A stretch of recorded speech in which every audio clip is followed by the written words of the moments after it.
Magandang araw sa inyong lahat at welcome sa aking channel. Trending at talaga namang tinasa ng kilay ng ilang netizens ang naging pahayag ng singer at running for senator na si Jimmy Bondo. Bigla umano daw kasi nagbago ang ihip ng hangin nang sabihin nito sa isang interview ang tungkol sa ABS-CBN.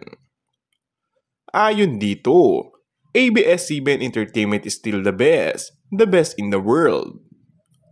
Say ng netizens, parang bigla mo ata nakalimutan na excited ka pa noon na mapasara ang Kapamilya Network. Ipinost din ang mismong video ng isang netizen ang interview nito, isang taon bago mapaso ang prangkisa ng ABS-CBN. Sa nasabing video, tahasan nito na sinabi, "I am so excited to see the biggest TV network close down. This company is a snake pit where success is based on politics and sexual favors.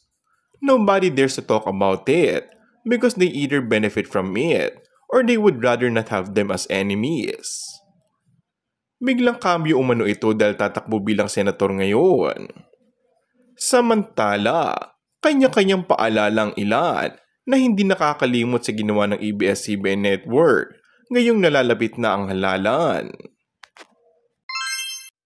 And that's all for our today's video.